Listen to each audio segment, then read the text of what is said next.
बिस्मिल्लाहिर्रहमानिर्रहीम। अस्सलाम वालेकुम स्टूडेंट्स। आज हम डिस्कस करेंगे या फाइंड करेंगे rotational inertia of solid object.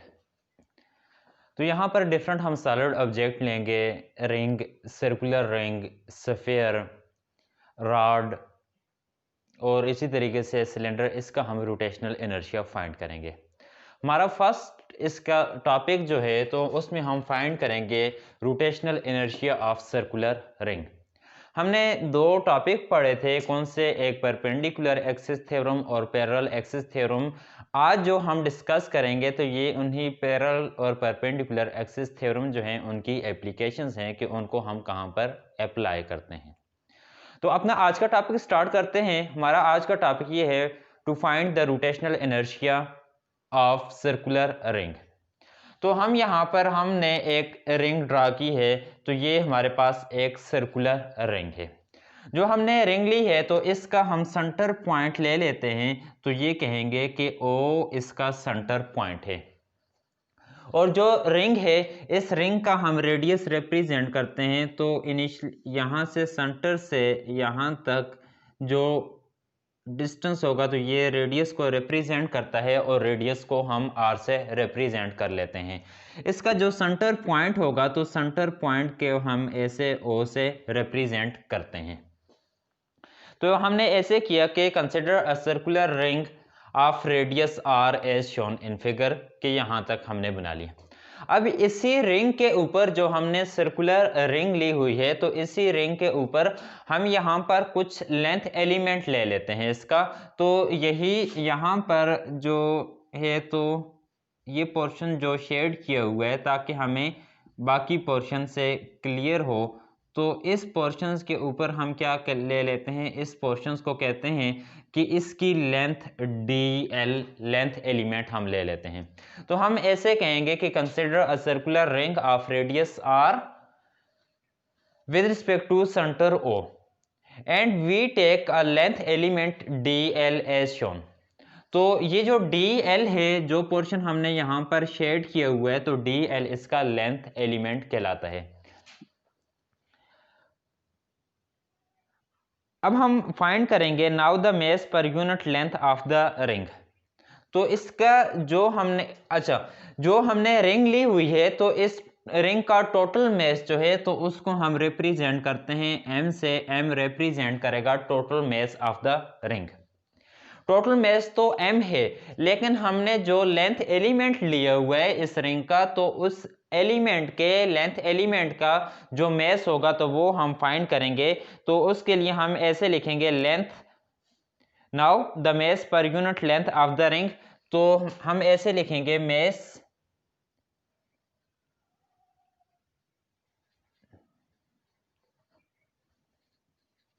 पर unit length of ring is equal to, तो इसका जो होगा तो mess per unit length, mess हमारे पास किसके इक्वल है?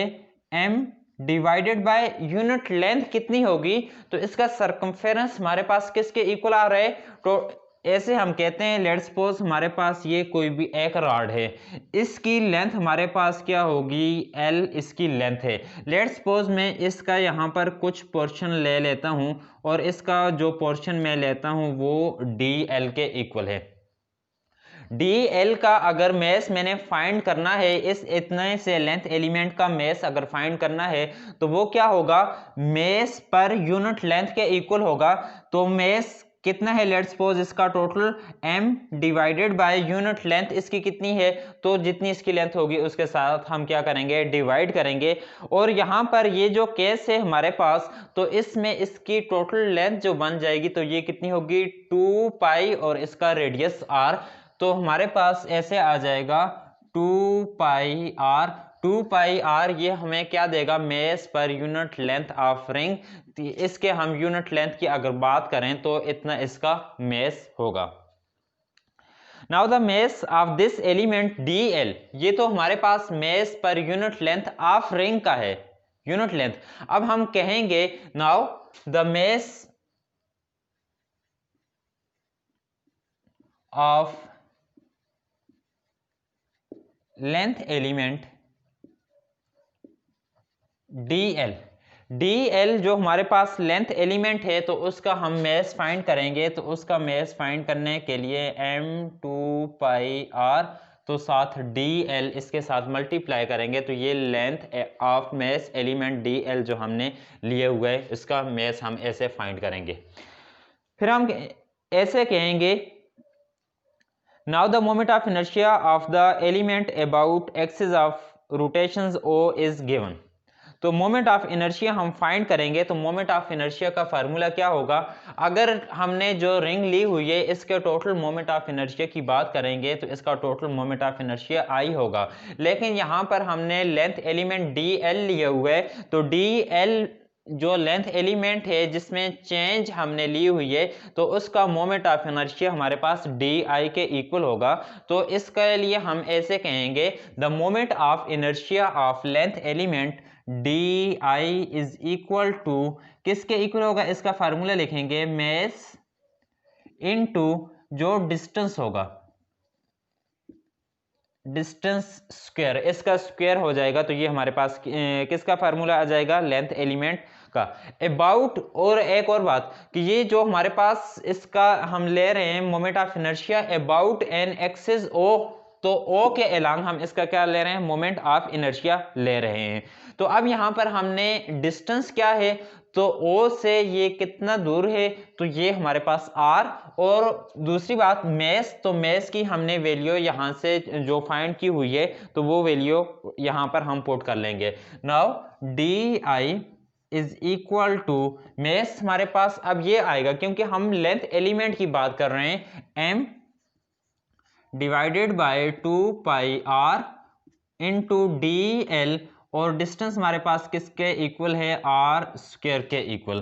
तो इसको हम अरेंज करके लिखेंगे तो ये वाली इक्वेशंस हमारे पास ऐसे बन जाएगी, DI इज इक्वल टू, यहाँ से R इसके साथ कैंसिल हो जाएगा, m divided by 2πr into DL, और इसको हम नाम देंगे कि ये हमारे पास इक्वेशंस 1 का नाम दे दिया। अब हम ऐसे कहते हैं now if d theta is the angle subtended by DL at O, तो हम ऐसे अगर कहें कि यहां पर d थीटा एंगल बन रहा है किसकी वजह से, DL की वजह से, तो ये हमारे पास यहाँ पर जो एंगल फॉर्म्ड हो रहा है, सबटेंड हो रहा है, तो उसको हम क्या नाम देते हैं, d थीटा का नाम देते हैं। As we know that S is equal to, किसके इक्वल था, R थीटा के इक्वल, S हमारे पास R थीटा के इक्वल है। तो इस केस में ये हमारे पास R की जगह हम क्या लिखेंगे,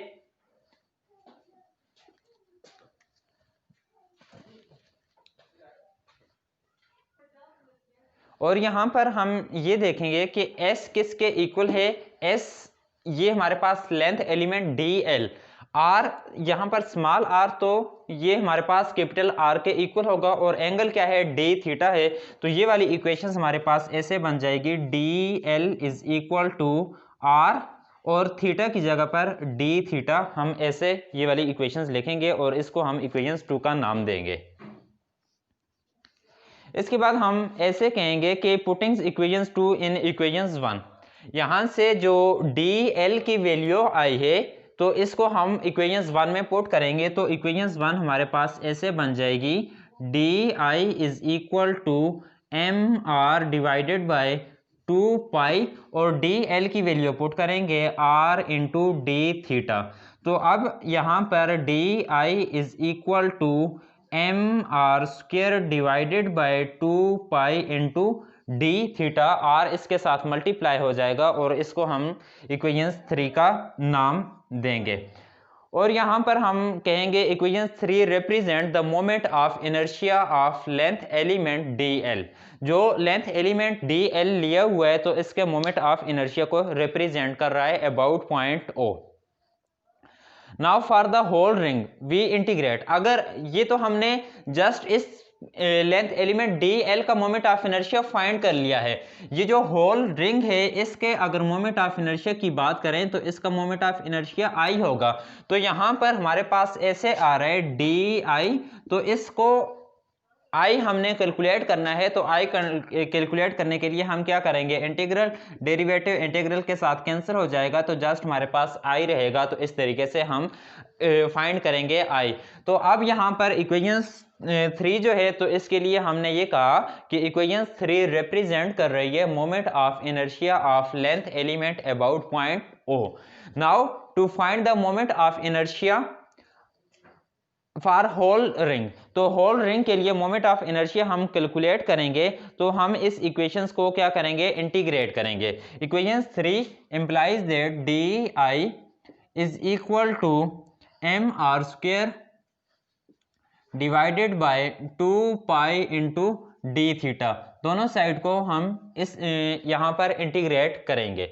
अब यहाँ पर देखें तो एंगल यहाँ से स्टार्ट हो रहा है, तो यहाँ पर हमारे पास 0 होगा, और यहाँ से यहाँ तक कंप्लीट जो, क्योंकि हम होल रिंग की बात करते हैं, तो यहाँ से वापस यहाँ तक जब हम आएंगे तो एक कंप्लीट सर्कल हमारा बन जाएगा। तो कितना एंगल, तो यहाँ पर 2 पाई, तो 0 से हम 2 पाई तक जाएंगे, तो एंगल हमारे पास ऐसे आएगा 0 to 2 पाई एंगल आ जाएगा।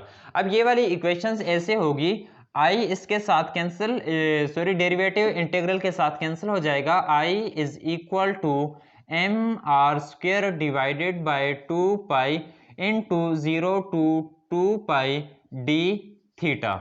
Now I is equal to M R square, यहाँ पर भी स्क्वायर है, M R square divided by 2 pi theta, तो ये इस तरीके से आएगा 0 to 2 पाई।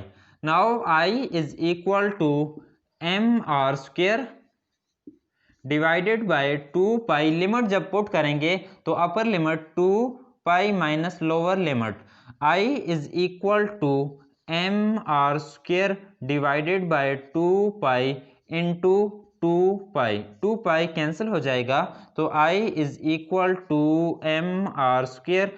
यहाँ पर हमने इसको नाम देंगे equations 4। Equations 4 represent the moment of inertia for whole ring about point O. Equation 4 जो है, तो होल रिंग के लिए मोमेंट ऑफ इनर्शिया को रिप्रेजेंट कर रही है। We can say that this equations represent the moment of inertia of hoop or circular ring।